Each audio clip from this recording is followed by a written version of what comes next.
Hi everyone. Apologies for going AWOL. It's been an interesting first quarter of the year. Today's topic is going to be focused on mental wellness, self-care, outlook on difficult times, how we manage those stressful moments in our lives, and so on and so forth. Where do I start? So I'm just gonna talk about some of the tools that I use to get over to be at this space that I'm in, and that's saying a lot. First tool is psychotherapy. Talking to someone, could be seeking professional help or like a counselor, spiritual counselor, whatever the case, life coach, whatever the case might be for you. I found that identifying people that I felt safe talking to helped me tremendously.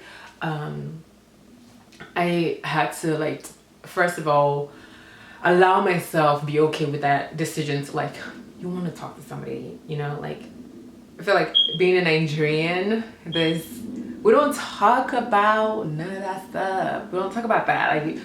Push it under the rug. You don't talk about that kind of things with no one. You're supposed to just hopefully pray about it. We pray a lot. We like to pray. But I'm a very realistic person. It's great to pray. I know I'm praying. At the same time, I need to take some practical steps to help me realize the prayers I'm praying about. Because God, let's be real, God would never fall from the sky and answer your prayers. No, it doesn't happen like that. You have to take some steps.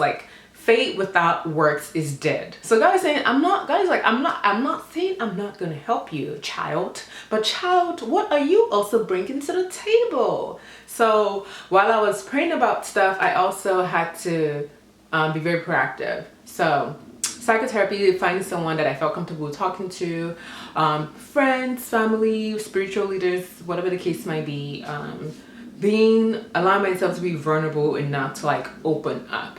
I speak for myself. I'm a very private person and still am. So this is part of coming out of that mode. Is it's okay. No one's perfect. No one's perfect. We all don't have our act together. We're all under construction. To be frank, I'm under construction. So bear with me, under construction.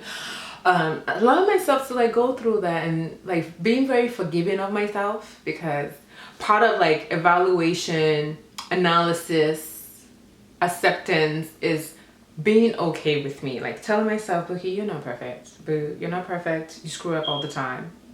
Sometimes you screw up major, but sometimes not so much. So is this really worth you coming so hard down, coming hard on yourself? Or is there room for you to all right, what did we learn from this and how we're gonna apply it to the future? And then be done with it. Don't make yourself a graveyard. Just don't. Another tool that I use, again, I mentioned prayer, is I'm a very spiritual person. I am a Christian, so I'm spending a lot of time in the Word, talking to praying. I have all the Christian friends, and the people that I did talk to would pray for me and pray with me and encourage me in the Word, send me Bible verses, send me religious songs. Thank you all. Those are tools that I used, and it helped. It helps me because I don't my relationship with God is very very casual. I feel like God is my friend and also my parent. So I'm not going to the mountain fire style. No, for me it's just having a conversation.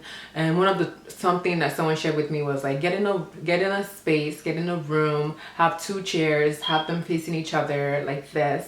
So pretend that God is sitting here or wherever, and you're on the opposite end, and just start having a conversation. And I can't tell you how much that has helped, especially in the moments when I did not want to talk to anyone. I just wanted to be by myself.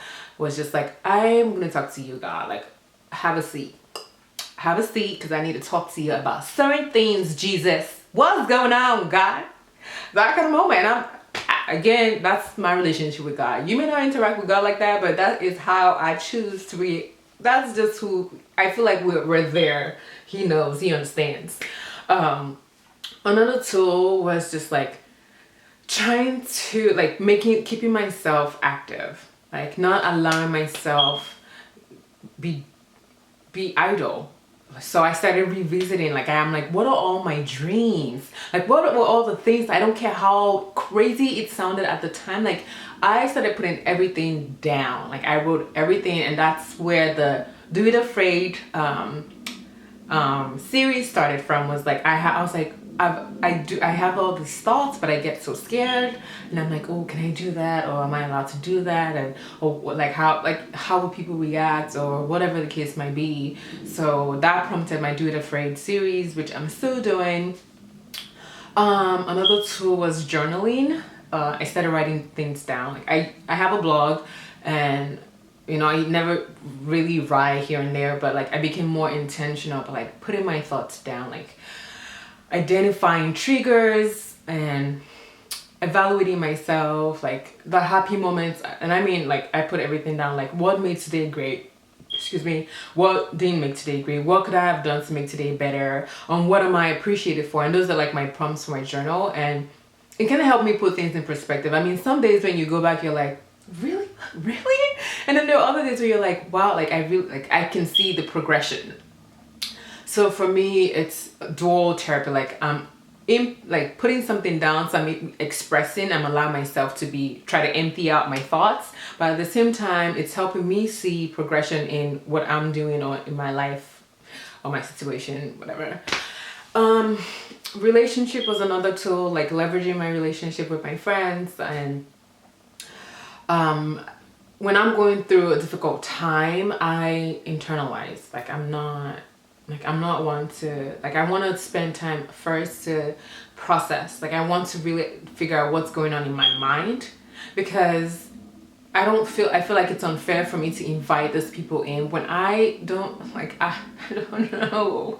So I try to spend time with myself a little bit and like, okay, what's going on here, Bookie? Like, and once I figure it out, I identify my friends who can help me in that area.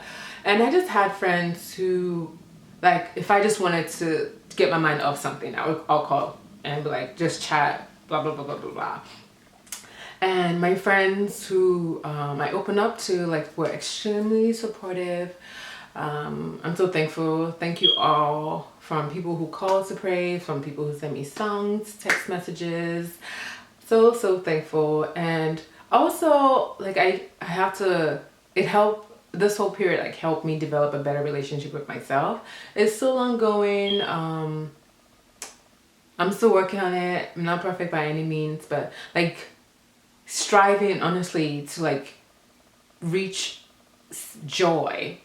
And for me, I also had to let some relationships go, and that was kind of a little hard for me to do, because this was people that I've been friends with. But then it was just like evaluation on like good intentions, bad impact, good intentions, bad impact, and revisiting, trying to see this pattern and bringing it up. But then when you feel like people are not being receptive, girl, hit the road, Jack. Don't you come back no more, no more, no more, no more. Hit the road, Jack. Don't you come back no more. No shade though. Just saying that it got to that point where it was just like, I need to keep it real with myself. And then there were starting to also identify people's character underneath everything. I'm telling you, people can put on a mask all they want, but at some point you will catch a glimpse of the real person in a person, no matter the facade. And being okay, like, okay, you got to see me, so you gonna stick around or you gonna bounce. And the people who stick around, you appreciate those people because they're willing to love you despite of you. And thank you all, thank you all, thank you all. If you're going through a rough time, my advice to you is just hang in there. It sounds cliche, but it gets better. And you need to do whatever you need to do to be better. So if you need to go mental, physical, medication, friendships, it gets better. It gets better. It gets better. Until next time, my name is Bookie.